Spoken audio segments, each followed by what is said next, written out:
SBI PO 2024 एक बहुत अच्छी अपॉर्चुनिटी है सारे बैंकिंग एस्पिरेंट्स के लिए। तो आप इस एग्ज़ाम को अपने फर्स्ट अटेम्प्ट में क्लियर करना चाहते हो, बट क्या आपको एक बात पता है कि मैक्सिमम जो स्टूडेंट्स हैं वो अपने फर्स्ट अटेम्प्ट में SBI PO एग्ज़ाम को क्लियर नहीं कर पाते, वो लोग फेल हो जाते हैं SBI PO के प्रीलिम्स में। ऐसा इसलिए होता है क्योंकि मैक्सिमम जो स्टूडेंट्स हैं वो अपनी प्रिपरेशन गलत सोर्सेज और गलत स्ट्रैटेजी के साथ करते हैं। मैक्सिमम स्टूडेंट्स क्या करते हैं, यूट्यूब पे टीचर्स की बहुत सारी वीडियोस हैं हर टॉपिक पे, वो लोग बस उन्हें प्रैक्टिस करके चले जाते हैं। जो क्वेश्चंस उन्हें वो टीचर्स करा देते हैं अपनी वीडियोस में, उन्हें करके चले जाते हैं। उन्हें लगता है ऐसा ही क्वेश्चन मेरे एग्जाम में आ जाएगा, बट ऐसा नहीं होता। एक और मैक्सिमम स्टूडेंट जो मिस्टेक करते हैं, जो मैंने नोटिस करा है, टेलीग्राम पे जो फ्री की PDF सर्कुलेट होती रहती हैं अलग अलग टॉपिक्स की, उन्हें प्रैक्टिस करते रहते हैं। मुझे लगता है यूट्यूब से मैं वीडियोस देखूंगा, टेलीग्राम की फ्री की PDF से मैं प्रैक्टिस करूंगा क्वेश्चंस, इसी तरीके से मेरा पूरा कोर्स कंप्लीट हो जाएगा एंड वो अपना पूरा कोर्स कवर भी कर लेते हैं एक एक टॉपिक। बट जब ऐसे स्टूडेंट्स एग्जाम में जाके बैठते हैं, तब जब उनके स्क्रीन में उनके सामने क्वेश्चन आता है, वो स्ट्रक हो जाते हैं। उनका माइंड कंफ्यूज रहता है, उन्हें समझ में नहीं आता इस क्वेश्चन को कैसे सॉल्व करूँ। ऐसा क्यों होता है? क्योंकि जो एग्जाम का लेवल है वो इन सब फ्री सोर्सेज का लेवल नहीं है। There is a huge gap between the level of the exam and the level of these sources which are not sufficient for your preparation. एक और मिस्टेक जो मैक्सिमम स्टूडेंट्स करते हैं, वो लोग डेली बेसिस पे मॉक टेस्ट देते रहते हैं। उनका पूरा फोकस इसी चीज़ पे होता है कि डेली मुझे मॉक्स देने हैं, मेरे मॉक का स्कोर बहुत अच्छा आना चाहिए। कोई भी मॉक आप चाहे किसी भी कंपनी का उठा लो, वो एग्जाम लेवल नहीं होता। यानी कि जो क्वेश्चंस उसमें गिवन है वैसे लेवल के क्वेश्चन एग्जाम में नहीं आएंगे। अगर आपके मॉक टेस्ट में बहुत अच्छे मार्क्स आ रहे हैं, इसका मतलब आपका मॉक बहुत ज़्यादा इजी है। एंड अगर आपके मॉक में बहुत ही ज़्यादा कम मार्क्स आ रहे हैं कंसिस्टेंटली, इसका मतलब आपका मॉक बहुत ज़्यादा टफ है। But it is not exact exam level. Mock test सिर्फ आपको प्रिपेयर करता है एग्जाम की टाइम लिमिट्स के लिए। It is not an alternative to the actual exam. अगर आपके मॉक में बहुत अच्छे मार्क्स आ रहे हैं, इसका मतलब ये नहीं है कि आपके एक्चुअल एग्जाम में भी उतने अच्छे मार्क्स आएंगे। So these are the major mistakes because of which maximum जो स्टूडेंट्स हैं वो लोग फर्स्ट अटेम्प्ट में फेल हो जाते हैं। I have cleared SBI PO and IBPS PO both exams in my first attempt with my own strategy and मैंने ये मिस्टेक्स नहीं करी थी। एक बात आप गांठ बांध लीजिए, जो भी आप सोर्स फॉलो कर रहे हैं, जो भी आप कोर्स या सोर्स फॉलो कर रहे हैं अपनी प्रिपरेशन के टाइम पे, ये इंश्योर कीजिए कि जो आपका सोर्स है वो एग्जैक्ट एग्जाम लेवल का है। जो उसमें आप क्वेश्चंस प्रैक्टिस कर रहे हो, जो आप उसमें अपनी प्रिपरेशन कर रहे हो और सब्जेक्ट की, it should match the level of SBI PO prelims and mains. तभी आप अच्छे मार्क्स स्कोर कर पाओगे एग्जाम में, जब आपने एक्चुअल एग्जाम लेवल प्रिपरेशन करी होगी। अब मैंने अपनी प्रिपरेशन कहाँ से करी थी, मैं ऑलरेडी आपको बता चुका हूँ अपनी पुरानी वीडियोज़ में। मैंने अपनी पूरी preparation beginner to banker course मैंने लिया था एंड उसी से अपनी पूरी प्रिपरेशन करी थी। इस कोर्स में मुझे पूरा कंटेंट मिल गया था, प्रीलिम्स और मेंस दोनों का, for SBI PO and IBPS PO। Exact exam level content था। जो भी मैंने क्वेश्चंस इसमें से करे, बिल्कुल उसी टाइप के क्वेश्चन मेरे एक्चुअल एग्जाम में आ गए थे, बिल्कुल उसी लेवल के क्वेश्चन आए थे। इसलिए मैं किसी भी क्वेश्चन में, कोई भी ऐसा क्वेश्चन नहीं था एग्जाम में जिसे देख के मुझे लगा ऐसा क्वेश्चन मैंने पहले इस कोर्स में नहीं किया है। ऐसा मुझे कहीं नहीं लगा, बिल्कुल सेम लेवल था एंड इसीलिए मैं अच्छे मार्क्स कंसिस्टेंटली स्कोर कर पाया दोनों के प्रीलिम्स और मेंस में। IBPS PO मेंस में मेरी फर्स्ट प्रेफरेंस थी Punjab national bank and I got my first preference Punjab national bank. मेरा जो कट ऑफ जो स्कोर था उस टाइम पे जनरल कैटेगरी का, वो 80 मार्क्स था अराउंड, एंड जो मेरा स्कोर था वो 33 मार्क्स ज़्यादा था from the general category. Around 113 marks मेरे आए थे। So that much gap was between the cut off and my score. तो मुझे फर्स्ट प्रेफरेंस मिलनी थी। अब जब आप इंश्योर कर रहे हैं कि कौन सा सोर्स फॉलो करें, एक मैंने बात आपको बता दी, एग्जैक्ट एग्जाम लेवल होना चाहिए। उसका लेवल बहुत इजी नहीं होना चाहिए, बहुत टफ नहीं होना चाहिए। उस सोर्स का लेवल एग्जैक्ट एग्जाम लेवल होना चाहिए। अब कुछ स्टूडेंट ये पूछ रहे हैं कि सर ये जो कोर्स आपने बताया बिगिनर टू बैंकर, ये कहाँ मिलेगा? तो इसका लिंक मैं इस वीडियो के डिस्क्रिप्शन में दे दूंगा। वहाँ से जाके अगर कोई स्टूडेंट सीरियस है, उसे सिलेक्शन लेना है, तो वो इस कोर्स को लेके आज से फॉलो करना शुरू कर सकता है। बाकी बहुत से ऐसे स्टूडेंट्स हैं जो ऑलरेडी इसको डेली बेसिस पे फॉलो करते हुए चल रहे हैं एंड उनको बहुत ज़्यादा इंप्रूवमेंट भी मिला है। नाउ अब आप सोर्स की बात होगी, अब हम बात करेंगे कि क्या स्ट्रैटेजी आपको फॉलो करनी है आज से डेली बेसिस पे। हम लोग हर सब्जेक्ट की बात करेंगे। डेली बेसिस पे कितने घंटे आपको देने हैं अपनी प्रिपरेशन को। आपको डेली, मैं ये नहीं कह रहा हूँ कि आपको 10 घंटे 12 घंटे पढ़ना है। इतना ज़्यादा अगर आप डेली बेसिस पे पढ़ोगे तो आपका माइंड सैचुरेट हो जाएगा। जो भी बातें आप सीखोगे वो रिटेन नहीं कर पाएगा आपका brain. So it will be a complete wastage of time as well as efforts of yours. So आपको डेली 4 घंटे पढ़ना है। सिर्फ 4 घंटे आज से आपको अपनी प्रिपरेशन को देने हैं। 4 से 5 घंटे अगर आपने आज से अपनी प्रिपरेशन को दे दिए, एक प्रॉपर स्ट्रैटेजी जो मैं आपको दे रहा हूँ इसको अगर फॉलो कर लिया, डेफिनेटली आप लिख के ले लो, इसी साल आप SBI PO प्री मेन दोनों क्लियर करोगे। ठीक है, तो इंग्लिश सब्जेक्ट से हम लोग स्टार्ट कर रहे हैं। English is the most important subject. I have already told क्यों है ये इंपॉर्टेंट, क्योंकि मैक्सिमम स्टूडेंट्स इंग्लिश में अच्छे मार्क्स स्कोर नहीं कर पाते। जो टॉपर होता है वो इंग्लिश में अच्छे मार्क्स स्कोर कर जाता है। इंग्लिश में आपके पास अच्छा खासा अगर आपने प्रिपरेशन करके चले गए तो आप स्कोर कर जाओगे। डजेंट मैटर अभी तक आपकी इंग्लिश अगर वीक भी थी तो भी मैटर नहीं करता। बस आज से ये स्ट्रैटेजी आपको फॉलो करनी है। सिंपल 4 टास्क मैं आपको बता रहा हूँ। फर्स्ट थिंग आपको क्या करना है, बिगिनर टू बैंकर कोर्स जो मैंने आपको सजेस्ट करा है, इसके अंदर जो toppers e book for English है उसमें सारे टॉपिक्स के एग्जैक्ट एग्जाम लेवल क्वेश्चन दिए हुए हैं, यानी कि एग्जैक्ट वो लेवल जो आपके एग्जाम में पूछा जाएगा प्री और मेंस में। तो डेली आज से आपको इसमें से 10 क्वेश्चन सिर्फ प्रैक्टिस करने हैं। अपने आंसर्स सॉल्व करने के बाद इसी में आपको आंसर्स भी गिवन है, तो आंसर्स अपने मैच कर लीजिएगा। हर टॉपिक के क्वेश्चन इसमें गिवन है, pre and mains mixed. 10 question इसमें से आपने प्रैक्टिस करे। सेकंड टास्क क्या है, इसी ई बुक के अंदर toppers e book for English, इसी ई बुक के अंदर आपको 10 सिनोनिम और 10 एंटोनिम आपको याद करने हैं, यानी कि वर्ड पावर आपको अपनी इंप्रूव करनी है। इसमें वो वर्ड्स गिवन है along with the synonym antonym जो बार बार बैंक के एग्जाम्स में पूछे जा रहे हैं। कभी SBI PO के प्री में आ जाता है वही वर्ड, कभी IBPS PO के मेन में आ जाता है। इंग्लिश में आपसे कैसे पूछेंगे वोकैबुलरी के वर्ड, कोई एक वर्ड आपको दे देंगे, बोलेंगे give the word which is opposite in meaning to this word, यानी कि इसका एंटोनिम, एंड आपको 5 ऑप्शन दे देंगे जो सिमिलर टाइप के वर्ड्स होंगे। तो जिसको वो वर्ड पहले से पता है, उसका सिनोनिम एंटोनिम पता है, वही स्टूडेंट इसको स्कोर कर पाएगा। वरना जो दूसरा स्टूडेंट होगा वो या तो इसको स्किप कर देगा या गलत आंसर मार्क करके आ जाएगा स्ट्रेस में आगे। So toppers e book for English जो बिगिनर टू बैंकर कोर्स जो मैंने आपको बताया इसके अंदर है, इसमें से डेली आपको 10 सिनोनियम 10 एंटोनियम याद करने हैं। ये कोर्स कहाँ पे मिलेगा, इसका लिंक मैं वीडियो के डिस्क्रिप्शन में दे दूंगा, I have already told, and comment section में भी दे दूंगा। वहाँ से आप इसे लेके आज से स्टार्ट कर सकते हैं। टॉपर्स ई बुक से 2 टास्क हो गए। थर्ड टास्क जो है वो रीडिंग कॉम्प्रिहेंशन का है, which is a essential element of your English section. Prelims में भी मेंस में भी मैक्सिमम जो आपके क्वेश्चंस आएंगे इंग्लिश सेक्शन में वो होंगे रीडिंग कॉम्प्रिहेंशन के। रीडिंग कॉम्प्रिहेंशन में क्या है, पैराग्राफ गिवन होते हैं 3-4, उन्हें आपको पढ़ना होता है जैसे हम स्कूल लेवल में पढ़ते थे, एंड उसके बाद जो क्वेश्चंस हैं बेस्ड ऑन दैट पैराग्राफ आपको आंसर करने होते हैं। ठीक है, तो क्या कौन से क्वेश्चन प्रैक्टिस करें, कोई मॉक नहीं देना है आपको, फ्री के PDF नहीं लगाने, यूट्यूब से नहीं क्वेश्चन प्रैक्टिस नहीं करने। आपको इसी कोर्स के अंदर जो आपको रीडिंग कॉम्प्रिहेंशन की डिजिटल बुक गिवन है उसमें से डेली आपको 2 सेट प्रीलिम्स के एंड 2 सेट मेंस के सॉल्व करने हैं डेली बेसिस पे रीडिंग कॉम्प्रिहेंशन के। ठीक है, जब आप डेली बेसिस पे इनको सॉल्व करोगे तब आप एक्चुअल एग्जाम में परफॉर्म कर पाओगे, बिकॉज एग्जैक्ट सेम लेवल जो इस ई बुक में एग्जैक्ट सेम लेवल आपके एग्जाम में आने वाला है। ठीक है, तो ये आपको करना है। उसके बाद आपको क्या करना है, cloze test which is similar to reading comprehension but quite different. ये मैं क्यों कह रहा हूँ, क्योंकि क्लोज टेस्ट में क्या होता है, बीच बीच में ब्लैंक्स गिवन होते हैं, आपको उन ब्लैंक्स को फिल करना होता है। बट रीडिंग कॉम्प्रिहेंशन से सिमिलर क्यों है, क्योंकि इसमें भी पैराग्राफ्स होते हैं, आपको रीड करना होता है। एक दिन आप 2 सेट RC और के प्रीलिम्स और मेंस के करोगे, नेक्स्ट डे आप क्या करोगे, 2 सेट आप क्लोज टेस्ट के सॉल्व करोगे। ऐसे ऑल्टरनेट डेज पे आप लोग RC और क्लोज टेस्ट करते हुए चलना है आपको। उसके बाद आपको क्या करना है, अपनी ग्रामर इंप्रूव करनी है। ग्रामर कैसे इंप्रूव होगी हमारी, कुछ ग्रामर के टॉपिक्स हैं जो बैंक के एग्जाम्स के लिए रेलेवेंट है। सारी ग्रामर पढ़ने की जरूरत नहीं है आपको, बस वो टॉपिक्स आपको पता होने चाहिए, उनके सारे रूल्स पता होने चाहिए। उसी पे सारे बेस होके आपके एरर डिटेक्शन के क्वेश्चंस आएंगे, जिसमें आपको सेंटेंस दे देते हैं, उसके कुछ पार्ट कर देते हैं एंड पूछ लेते हैं कौन से सेंटेंस में ग्रामेटिकल मिस्टेक है। जिस स्टूडेंट को ग्रामर के रूल्स पता है वो मैक्सिमम मार्क्स स्कोर कर सकता है इस सेक्शन में, एंड इंग्लिश का अपना स्कोर बूस्ट कर सकता है, क्योंकि एरर डिटेक्शन के क्वेश्चन आने ही आने हैं आपके एग्जाम में। तो स्पीड ग्रामर डिजिटल बुक इस कोर्स के अंदर गिवन है। उसमें से आपको क्या करना है, डेली बेसिस पे आपको 2 पेज पढ़ने हैं उसमें जो रूल्स गिवन है उन्हें पढ़िए। उसमें bank exams SBI PO IBPS PO इनके लिए रेलिवेंट इंग्लिश गिवन है, RBI ग्रेड B के लिए भी। तो आपको डेली 2 पेज इसमें से पढ़ने हैं एंड उसमें जो एग्जाम्पल दे रखे हैं उन्हें समझना है। जब आप इसको 1 वीक तक डेली फॉलो करोगे, you will see a improvement in your English grammar. ठीक है, तो डेली बेसिस पे इतना आपको इंग्लिश में करना है। इसके साथ एक चीज़ और करनी है, इसी कोर्स के अंदर आपको डेली बेसिस पे प्रीवियस ईयर क्वेश्चंस प्रोवाइड होते हैं। तो 10 क्वेश्चन आपको वहाँ से प्रीवियस ईयर के करने हैं जो पहले बैंक के एग्जाम्स में SBI PO IBPS PO में पूछे जा चुके हैं फ्रॉम इंग्लिश सेक्शन। तो इसी के अंदर जो डेली PYQ का सेक्शन है वहाँ से 10 क्वेश्चन आप डेली बेसिस पे पढ़ोगे।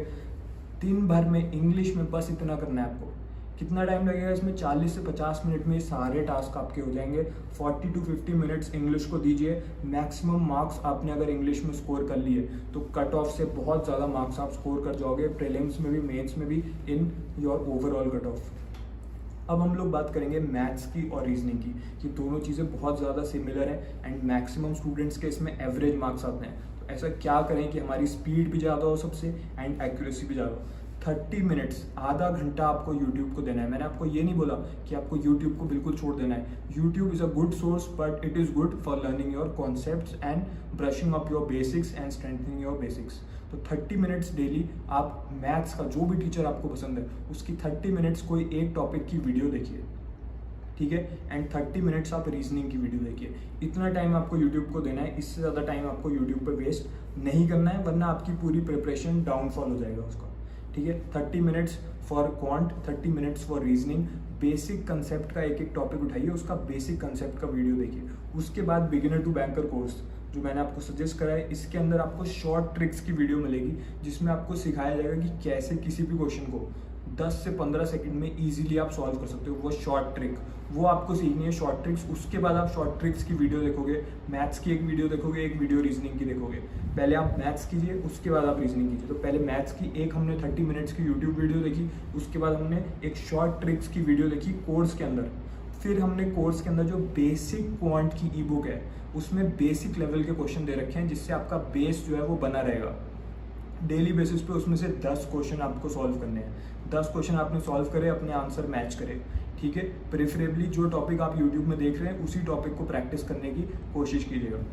10 क्वेश्चन आपने सॉल्व किए, उसके बाद आपने इसी कोर्स के अंदर जो प्रीवियस ईयर के एग्जैक्ट क्वेश्चन दे रखे हैं। गलती क्या करते हैं स्टूडेंट, प्रीवियस ईयर क्वेश्चन कहीं से कोई पीडीएफ मिल जाती है उसको सॉल्व कर देते हैं। वो प्रीवियस ईयर क्वेश्चन नहीं होता, वो मेमोरी बेस्ड क्वेश्चन होता है। मेमोरी बेस्ड और प्रीवियस में यही फर्क है कि मेमोरी बेस्ड आपके मेमोरी के बेसिस पे, कोई स्टूडेंट एग्जाम देके आया, उससे किसी टीचर ने पूछा कि क्या क्वेश्चन आया था, उसने जितना उसे याद था उसने टीचर को बताया, टीचर ने उसके बेसिस पे अपना माइंड यूज करके क्वेश्चन बना दिया and it is memory based question. It is not the actual question which came in the exam. But जो इस कोर्स के अंदर जो प्रीवियस ईयर क्वेश्चंस का सेक्शन है उसमें एग्जैक्ट वो क्वेश्चन गिवन है जो पहले एग्जाम्स में पूछे जा चुके हैं and that is very very important. You can not miss it if you want to clear the exam. अगर आपको क्लियर करना है तो आज से आपको उसी के अंदर जो PYQ सेक्शन है वहाँ से आपको 10 प्रीलिम्स और 10 मेंस के क्वेश्चन सॉल्व करने पड़ेंगे। मैथ्स में आपको बस इतना करना है, मैंने आपको बता दिया। एक यूट्यूब वीडियो देखनी है, एक शॉर्ट ट्रिक वीडियो देखनी है कोर्स के अंदर। कोर्स के अंदर आपको बेसिक लेवल के 10 क्वेश्चन सॉल्व करने हैं, अपने आंसर मैच करने हैं। उसके बाद आपको 10 प्रीलिम्स और 10 मेंस के एग्जैक्ट प्रीवियस ईयर क्वेश्चन करने हैं इसी कोर्स के अंदर से। मैथ्स में बस इतना करना है, 1 घंटे में आपका इतना मैथ्स का सब काम हो जाएगा, ठीक है। 1 hour to 1.5 of an hour आपका काम हो जाएगा। उसके बाद आप रीजनिंग पे हो गए। रीजनिंग में एग्जैक्ट सेम प्लान आपको फॉलो करना है। क्या करना है, एक यूट्यूब वीडियो देखनी है 30 मिनट्स के लिए, एक शॉर्ट ट्रिक वीडियो देखनी है कोर्स के अंदर। उसके बाद इसी कोर्स के अंदर जो toppers e book for reasoning है उसमें बेसिक लेवल क्वेश्चन गिवन है, वहाँ से 10 क्वेश्चन आप प्रैक्टिस कीजिए, 10 बेसिक लेवल कीजिए। उसमें एग्जाम लेवल क्वेश्चन भी गिवन है, एग्जैक्ट वो लेवल जो एग्जाम में पूछा जाएगा, ठीक है। तो 10 क्वेश्चन वो भी प्रैक्टिस कीजिए। उसके बाद आप प्रीवियस ईयर क्वेश्चंस का जो सेक्शन है इसमें रीजनिंग का, उस पर आ जाइए। उसमें 10 प्रीलिम्स के क्वेश्चन सॉल्व कीजिए, 10 मेंस के क्वेश्चन सॉल्व कीजिए, अपने आंसर्स मैच कीजिए। इतना करना है रीजनिंग में। मैंने आपको इंग्लिश, मैथ्स और रीजनिंग तीनों की स्ट्रैटेजी दे दी है। इससे आपकी प्रीलिम्स और मेंस दोनों की प्रिपरेशन हो रही है, ठीक है। अब हम बात करेंगे कंप्यूटर एबिलिटी की। कंप्यूटर एबिलिटी को बहुत से स्टूडेंट्स इग्नोर करते हैं but it is also important, it can be asked. जो रीजनिंग सेक्शन है उसके अंदर it is known as reasoning ability and computer aptitude. तो कंप्यूटर एबिलिटी के भी सारे जो चैप्टर्स हैं, डिटेल्ड सिलेबस कवरेज इसी कोर्स के अंदर गिवन है। डेली आपको बस एक लेसन इसमें से पढ़ना है, ठीक है। उसमें आपको 10 to 15 मिनट्स लगेंगे उसको पढ़ने में। तो कंप्यूटर एबिलिटी का सेक्शन खोलेंगे कोर्स के अंदर एंड 10 to 15 मिनट्स में एक लेसन आप कंप्लीट कर लोगे। अब हम लोग आ जा रहे हैं जनरल अवेयरनेस के ऊपर।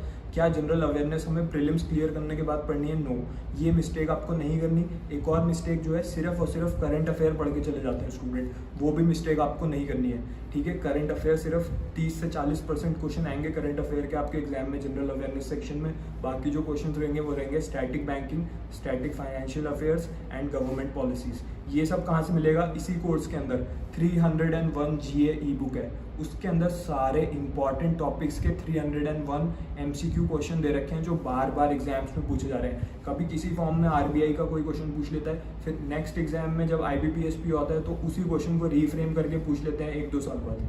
तो वो सारे क्वेश्चन, वो सारे टॉपिक्स आपको पता होने चाहिए। डेली बेसिस पे इसमें से 20 क्वेश्चन आप प्रैक्टिस कीजिए, एंड जो टॉपिक्स इसमें गिवन है, जिन टॉपिक्स पे क्वेश्चन पूछे जा रहे हैं, इन्हें आपको इन डेप्थ में पढ़ना होगा। हर संडे टू संडे आप गूगल पे 30 मिनट्स टाइम दीजिए अपने आप को, विकीपीडिया पे आप सर्च कीजिए इन टॉपिक्स को एंड 30 मिनट्स पढ़िए डिटेल में, ताकि ये जो टॉपिक्स हैं इंपॉर्टेंट, ये आपके कवर्ड रहें। इसमें से कोई भी क्वेश्चन अगर आपसे पूछ लिया जाए आप क्विकली आंसर कर लो।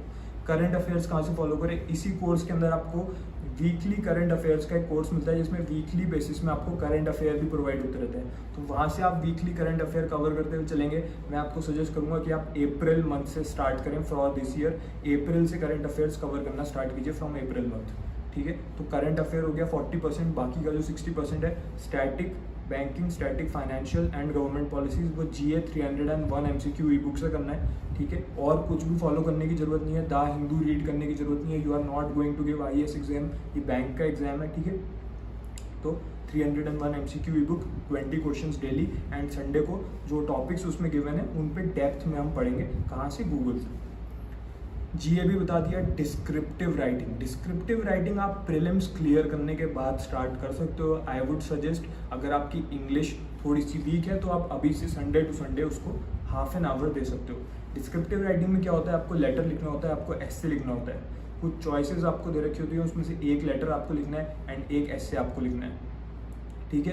तो डिस्क्रिप्टिव राइटिंग का भी पूरा कंप्लीट कंटेंट इसके अंदर दे रखा है इस कोर्स में। तो वहाँ से आप पहले फॉर्मेट सीखिए कि कैसे एक प्रॉपर लेटर ड्राफ्ट करना है, क्या क्या लेटर के टाइप्स हैं, लेटर टू एडिटर कैसे लिखते हैं, ठीक है, letter to the newspaper editor कैसे लिखते हैं, letter to the bank manager कैसे लिखते हैं, ठीक है, एक फॉर्मल लेटर कैसे लिखते हैं, एक इनफॉर्मल लेटर कैसे लिखते हैं। प्रॉपर फॉर्मेट जो बैंक के एग्जाम्स में चलेगा वो इसमें गिवन है, उसको आप सीखिए। एक एस्से कैसे लिखना है, एक प्रॉपर स्ट्रक्चर कैसे रखना है एस्से का, ताकि हमें मार्क्स मिले। स्टूडेंट्स को लगता है बस कुछ भी हमने टाइप कर देना है, ऐसा नहीं है। आपकी एक जो एस्से और लेटर होता है उसमें एक स्ट्रक्चर होना चाहिए, करेक्ट ग्रामर होनी चाहिए, कोई डेप्थ ऑफ नॉलेज आपको शो करनी है, ठीक है, कोई मिस्टेक नहीं होनी चाहिए ग्रामेटिकल, क्योंकि ये सब एक सॉफ्टवेयर चेक करता है। इसके अंदर जो डिस्क्रिप्टिव के मॉक टेस्ट दे रखे हैं वो अनलिमिटेड है। इस कोर्स के अंदर अनलिमिटेड मॉक टेस्ट दे रखे हैं, ठीक है, डिस्क्रिप्टिव के भी और प्रीलिम्स और मेंस दोनों के। प्रीलिम्स और मेंस के मॉक्स आपको अभी नहीं देने, अभी आप डिस्क्रिप्टिव के मॉक्स जो है वो संडे टू संडे एक डिस्क्रिप्टिव का मॉक दे सकते हो। एक डिस्क्रिप्टिव का मॉक आप संडे टू संडे दीजिए। इसके बाद जो मॉक टेस्ट है वो हमें अभी नहीं देने, वो हमें कब देने हैं? जब आपका प्रीलिम्स में 1.5 मंथ रह जाए, ठीक है, आपको पता हो आपका एडमिट कार्ड आने वाला है और आपका प्रीलिम्स हो जाएगा उसके बाद, तो तब से आपको इसमें से मॉक देने शुरू करने हैं। एंड इस कोर्स की यही ब्यूटी है कि जब एग्जाम पास आते हैं तो इसमें unlimited number of mock test आपको मिल जाते हैं। अनलिमिटेड आपको डिस्क्रिप्टिव मिलेंगे and limited number of exam level mocks आपको प्रीलिम्स और मेंस के इसमें मिलेंगे, जो आप डेली बेसिस पे करते हुए जाओगे। अभी आपको कोई मॉक नहीं देना, अभी आपको जो मैंने स्ट्रैटेजी बताई है ये फॉलो करनी है, ठीक है। ये वही स्ट्रैटेजी है जिसे मैंने खुद फॉलो करा था जब मैं बैंक एग्जाम्स की तैयारी कर रहा था बैक इन द ईयर 2021। मैंने खुद ये कोर्स लिया था एंड यही स्ट्रैटेजी फॉलो करी है। मैंने SBI PO, IBPS PO दोनों फर्स्ट अटेम्प्ट में क्लियर करे। सो ये स्ट्रैटेजी आपको आज से फॉलो करनी है। मैंने आपको English, maths, reasoning, general awareness, computer ability, descriptive writing पूरी स्ट्रैटेजी बता दी है। जिस स्टूडेंट ने इसको आज से फॉलो कर लिया वो SBI PO, IBPS PO दोनों एग्जाम्स अपने फर्स्ट अटेम्प्ट में क्लियर कर जाएगा।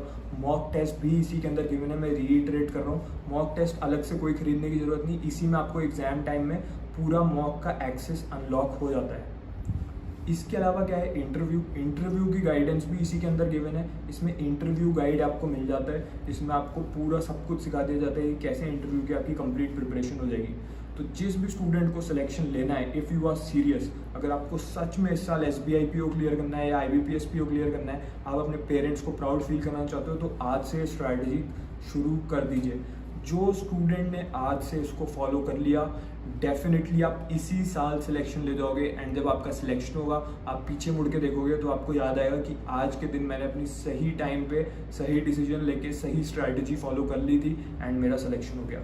So just start your preparation from today. बाकी जो स्टूडेंट सीरियस नहीं है वो यही सोचेगा कि अभी मैं 1-2 वीडियोज़ और देख लेता हूँ यूट्यूब पे स्ट्रैटेजी की, शायद कोई और अच्छी स्ट्रैटेजी मिल जाए, and they never start.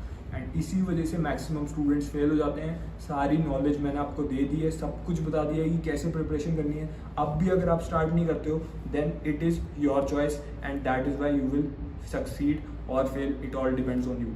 So just start your preparation from today. All the best for SBI PO and IBPS PO 2024. May you get selected in your very first attempt. All the best.